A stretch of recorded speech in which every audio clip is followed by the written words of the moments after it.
Hello, my name is John Chandler of Codex Integrum, and today I want to be talking about a type of military training that overlapped into the world of sport, fun, and games.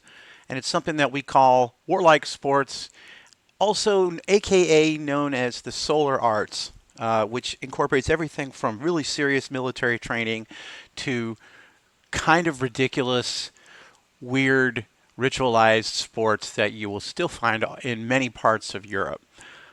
Some examples that everybody's heard of would include the tomatina, the strange tomato fight, and some similar orange fights, fights with oranges that take place in little towns in Spain, as well as the running of the bulls in Pamplona.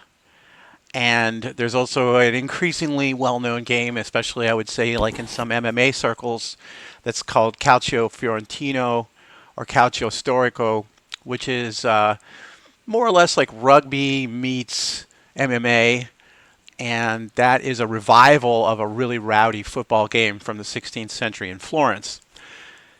Everybody's familiar with jousting, and a lot of people are having a sense of the sort of tournament fighting, the foot combat in nightly tournaments that were engaged in mostly by nobles in the Middle Ages. This is well known to the point of being an active trope in Hollywood, even, and a cliche. But a lot of people don't realize that medieval armies were not exclusively made up of knights, and a lot of the foot soldiers in medieval armies were actually very well trained, quite effective. In fact, they were really posing a major challenge for knights, by the later medieval period. And these people also had their special warlike games. One of them that's really important for people in the HEMA or WMA worlds, historical fencing worlds, is the Festschule, which is kind of a warlike sport derived from fencing with longswords mostly, as well as a panoply of other weapons, including the Dusak, which usually means a leather and wood saber trainer, saber fencing tool, and with staves and with different kinds of pole arms like halberds and so forth. Another really big one in Europe that you might be aware of if you've ever traveled around Germany or Italy in particular is the Schützenfest. And it goes by various other names in Italy. These are shooting contests which took place with crossbows and then later increasingly firearms. In Italy, they still do these in a lot of towns, like for example in Luna, where I was visiting a few years ago, as well as quite a few other cities around, especially Tuscany and in Lombardy in Italy. But they mostly do it with crossbows, whereas in Germany and Switzerland, you still see the Schützenfest being done with guns, firearms. Another really common survival from this era are horse races, and one of the famous ones in Italy is called the Palio, which takes place in Siena twice a year. It's a super interesting one. I'll probably do a separate video on that one day. And all these sports were mostly carried out by commoners, with some overlap into the realm of the aristocracy. The shooting festivals and shooting contests and shooting guilds in the Low Countries, what's now Belgium and Holland, became so prestigious that a lot of high-ranking nobles also got involved with those, and that took place at some varying degrees of participation, sometimes as just judges or sponsors, sometimes as actual participants in the Schützenfest, various shooting festivals, and possibly also to some degree some of the Festschule, although most of these Festschule, the fencing events, seem to have been among commoners, especially burghers, the citizens of the towns, as well as some soldiers, like professional soldiers and bodyguards. In Germany, there's a type of bodyguard that was called a Trabant. And we know that some Trabants not only participated in Festschule, but actually sponsored some in a few towns. And then there's also some that kind of cross the estates. They cross from the commoner's estate into in the professional soldier particularly, and into the aristocracy.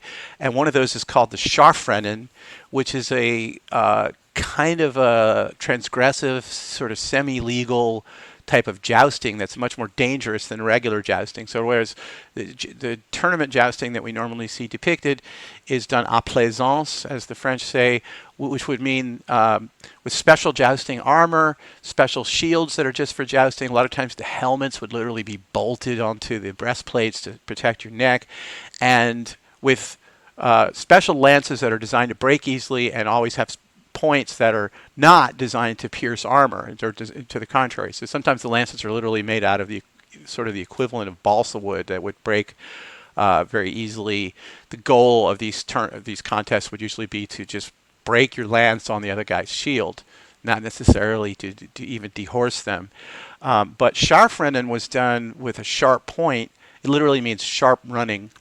And it was done with a sharp point and with a minimal amount of armor, really just a breastplate and a helmet, maybe a throat protection, but usually no leg armor. And it was so dangerous that the famous princely aristocrat Albrecht Achilles of Brandenburg once bragged that he had done this 7 times without being maimed or killed.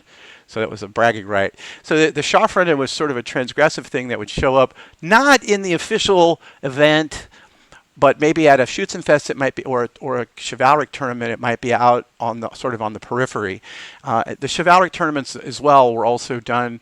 There was sometimes these were sponsored by princely aristocrats. Sometimes they were sponsored by towns, and there were knights in the towns. There was a whole cast of cavalry that came out of the towns that were sometimes called Konstaffler, although they went by a variety of different names, and there were special chivalric horse riding societies of heavy cavalry that were men at arms just like knights, but they were mostly the children of merchants. And some of these were one of them was called the Brotherhood of the Blackheads, which was devoted to Saint Maurice, who's usually by the later medieval period depicted as a sub-Saharan African.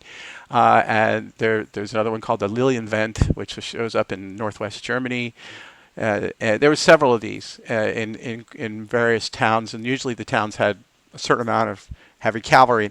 But we're not going to talk about these real militarized type games so much, because all of these events had a bunch of other games involved, a lot of other sort of warlike sports and military games that were stranger and kind of, from a modern point of view, when you first look at them, they seem a little more ridiculous. Nevertheless, these had elements of military training in them, as well as social bonding and a way of sort of relieving tensions by kind of making a game out of social conflict within communities, especially within these towns. And they were festivals. They were really popular events that would attract a lot of visitors and were usually money makers for the people that, again, especially the cities that threw these. They were also used for diplomacy. So a lot of times a city that was holding a shooting contest or a chivalric tournament would send invitations to other towns, or sometimes to nobles that they wanted to have alliances with, and that was a way of suggesting that, hey, we respect your military prowess and your skill, because skill in these games, even the kind of silly ones, had some social cachet to varying degrees. Obviously, a very good jouster is a little more prominent than a really good orange fighter or bareback horse racer or something like that. But nevertheless, all these things had some merit, some social cachet, and there were usually contests that you could get money for. You could get really nice prizes, either cash or prizes like oxen or a silver cup, like these cups that we see that are in a lot of the sports we have today, the Stanley Cup in hockey.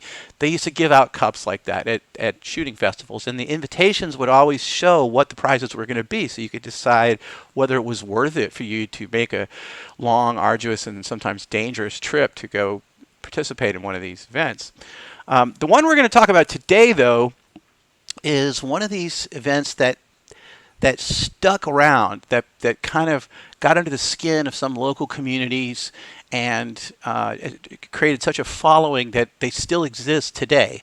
And these sort of warlike games, they have this social element that has very deep ties into the community and into the little rivalries and the factions inside of a community.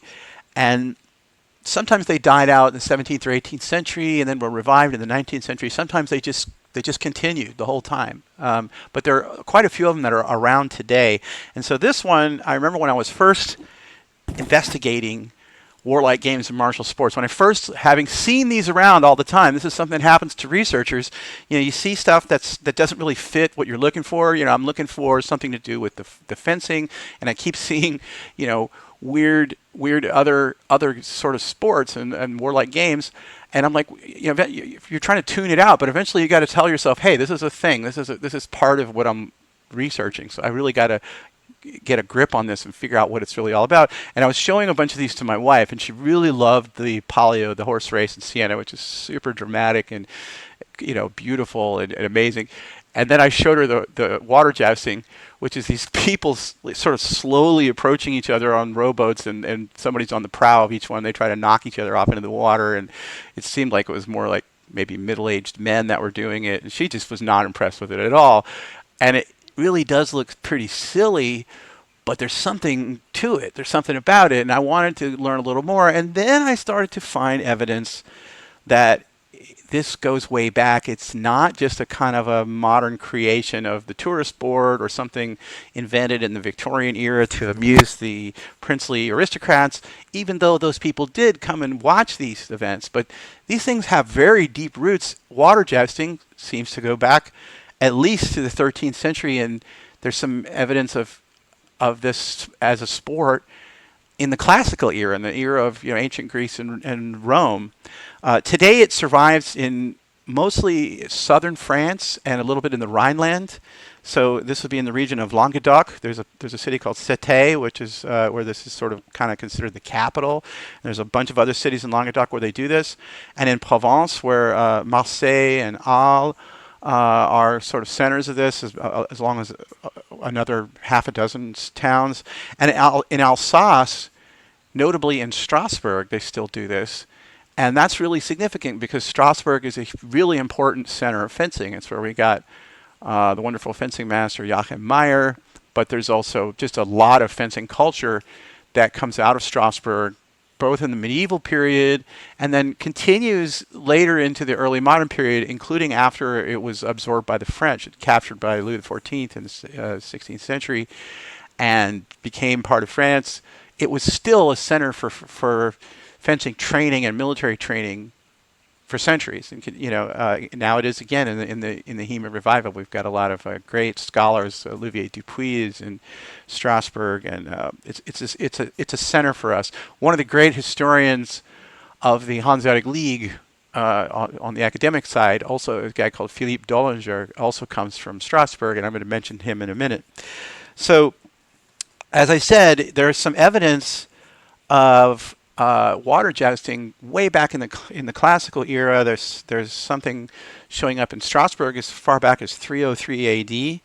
and possibly in Marseille as far back as the 6th century B.C. When, of course, in the classical world, warfare on boats was hugely important. The rowed galley was a big deal.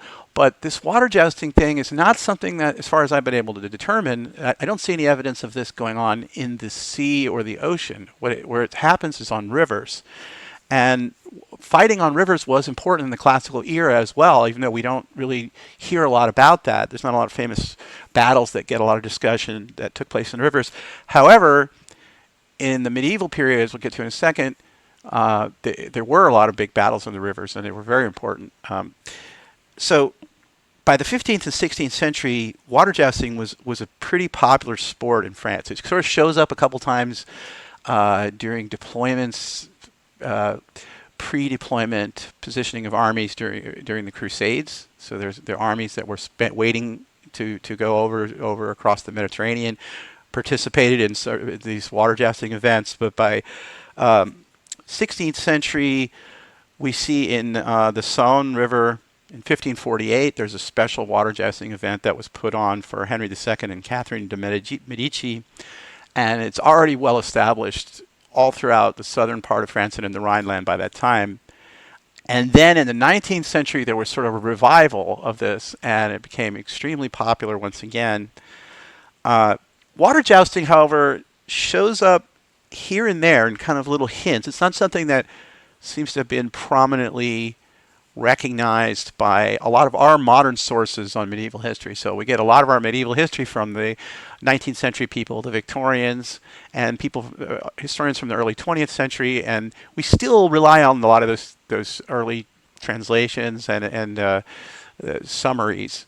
But nowadays, with the internet and translating tools, scanned manuscripts and so forth, we're starting to penetrate beyond those kind of gatekeepers, and we're seeing, as you can see here, there's a lot of artwork that depicts water jousting all the way back into the medieval period, and it shows up in literature, usually in kind of, so far that I've been able to find, just short, brief mentions of it.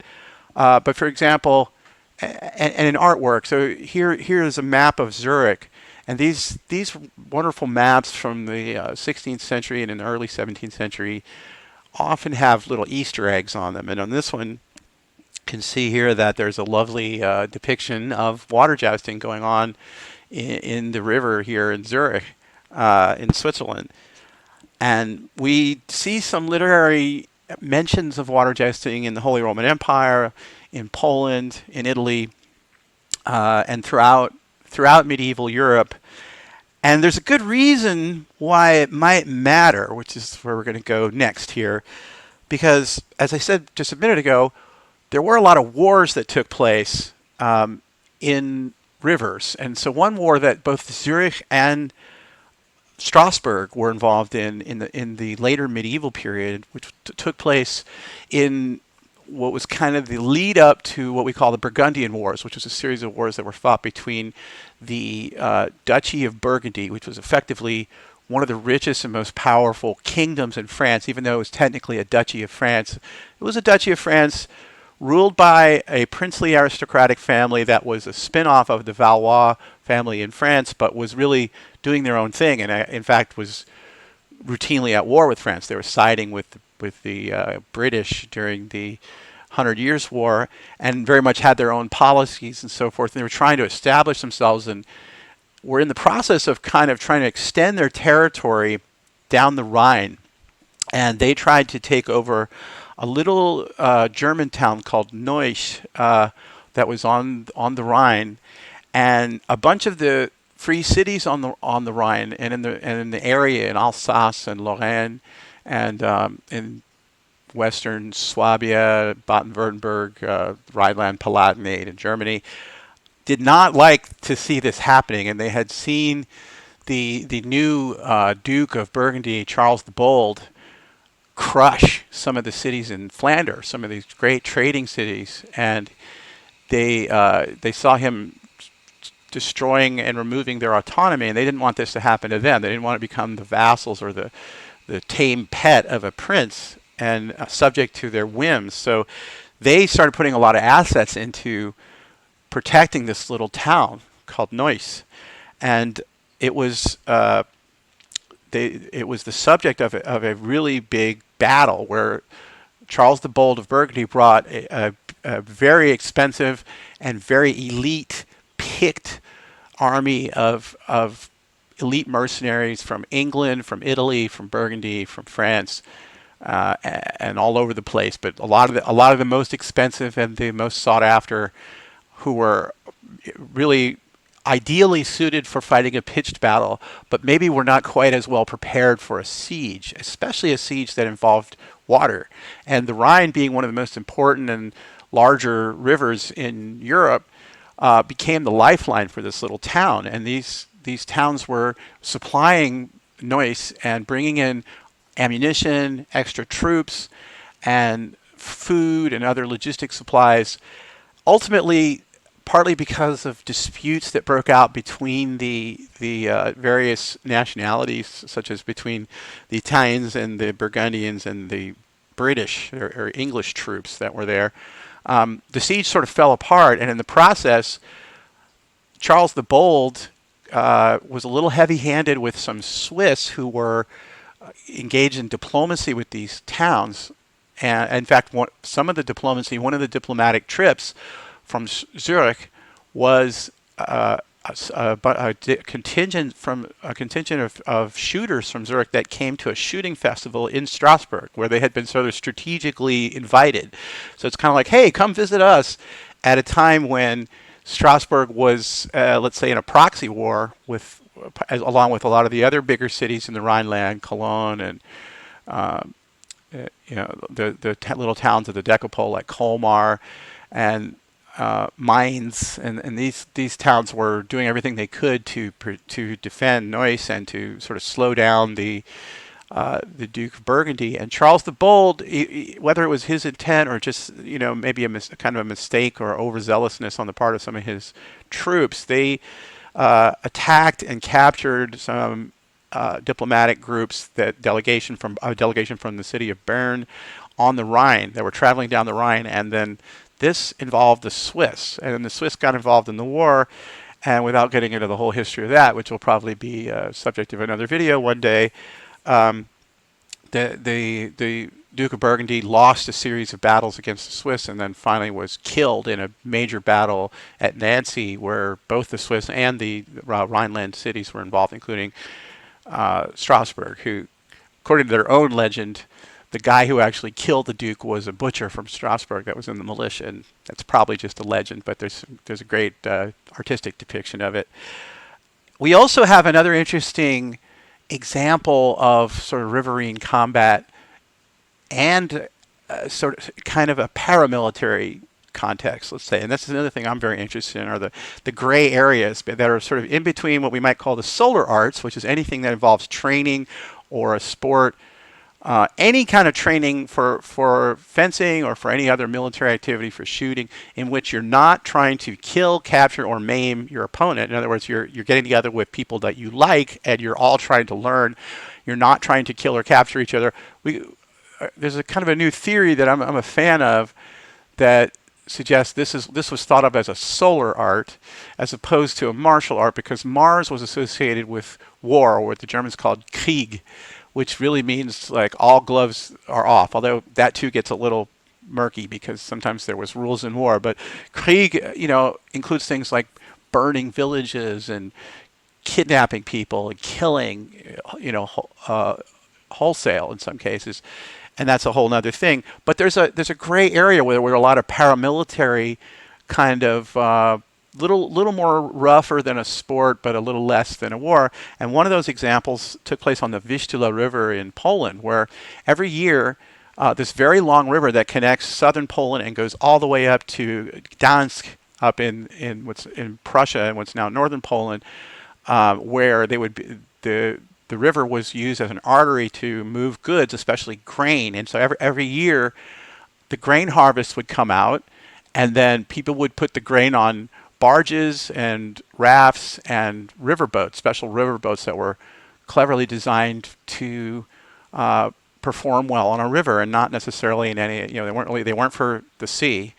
But these boats would go down the river, and the first boat full of grain to hit a town would get something like twice the price for their grain as the next boat, because the demand was very high in this, at the time of the harvest, because the grain had been running out, all the other food was running out, or some of the food was running out. The demand was high, and then as each subsequent boat went down the river, the price would decrease. And so if you were the first one, you're going to make a lot of money. If you were like the last one, you might barely break even, or you're not going to make nearly as much money as you thought. And so what would happen is a lot of times the young men that were in charge of especially bringing the rafts down the river, they would get in these little contests where they were trying to knock each other off the boats, or they were trying to force the boat to beach on the side of the river, and they were kind of having a push me, shove you contest. They don't necessarily want to spoil the grain or like tip the boat over or anything like that, let alone kill anybody, because that would have all kinds of consequences. But it was a rough sport. They were knocking people into the water, and that, whether it's a sport or it's a contest or paramilitary test of will. And sometimes this would be between communities, because different communities were the sort of the centers of grain harvest from different regions along the river. it has a lot of significance for training and for preparation for a little more hardcore type situation. We get a description of this from the 20th century historian Philippe Dollinger from Strasbourg, and he also gives us a description, very briefly, unfortunately. I haven't really gotten a detailed description, but he says that during the 13 Years' War, which was a war that took place between an alliance of Poland with the more or less German towns in Prussia against the Teutonic Order, when the grain harvests came out, these convoys of ships would go down the river trying to get all the way to Prussia, and then to feed the garrisons in these cities, and then also to trade, to send, because that grain would go from Prussia through the Baltic and into the North Sea, and would be sent to Norway and to what's now Belgium and Holland, and to England and all these other places, France. So that was the source of income. So they had to get all the grain down there, and the Teutonic Knights wanted to either stop it altogether or steal it. And so the Teutonic Knights were putting iron chains across the rivers. They were setting up ambushes, guns, and they were fighting running battles that would take place going down these rivers for sometimes weeks, and fighting every day, according to Dollinger. And so that's a fascinating context I would love to know more about. One other example that's kind of prominent in military history is in some of the fighting in Hungary. János Hunyadi, who was the great warlord, and I can't remember if he became the king or if it was just his son Matthias Corvinus, but more or less king, certainly a high princely leader of Hungary, was famously had a very powerful army and was fighting the Turks, and he managed to stop the Turks during the siege of Belgrade. And he famously had a fleet of warboats, ships that were for rivers, and maybe to some extent lakes, that were armed with guns and were used to help control the waterways. And they were doing that very effectively, and they were a little bit ahead, just as the Rhineland cities were a little bit ahead of the Duke of Burgundy in the sort of the warcraft of naval warfare on rivers, which is a very specific thing that they were very used to, because that's how they moved all their goods.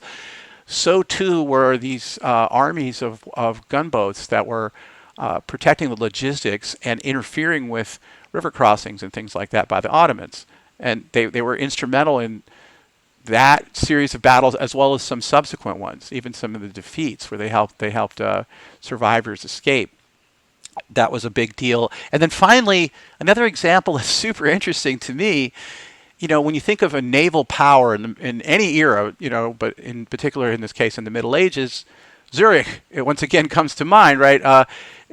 For Central Europe as an important military power, but not something a place you would consider a big naval power, because why? They're landlocked. There's no sea anywhere near. But what there is a bunch of really big lakes and some rivers too, although I'm not sure if the rivers in Switzerland are navigable really, but the lakes definitely were.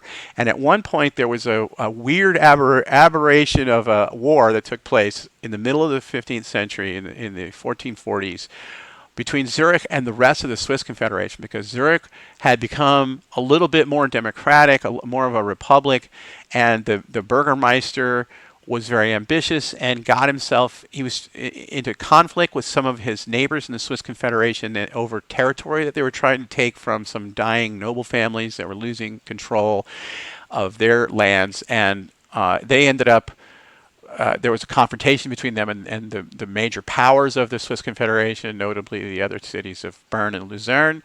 And they were in a war, and the war got very hardcore. And you can see some of the imagery here.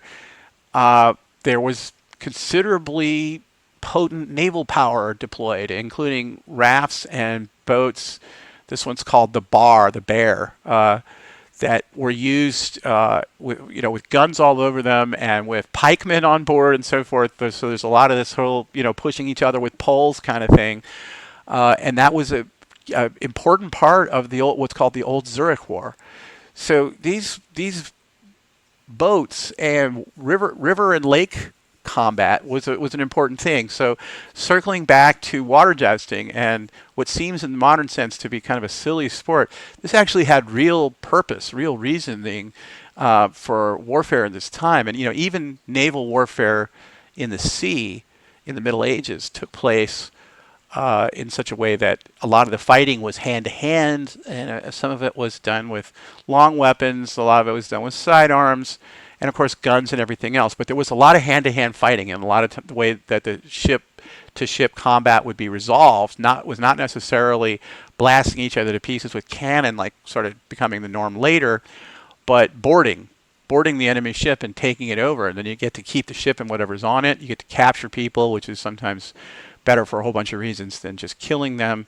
And even much later in the age of sail, the sort of heydays of piracy around the world and so on, boarding and capturing was still a really important thing. So fighting on a ship, which has a lot of specific skills, standing on a moving surface, fighting from the rigging, there's all kinds of special skills that, let's say, Marines that would be used to fighting on a ship can do better than just regular infantry.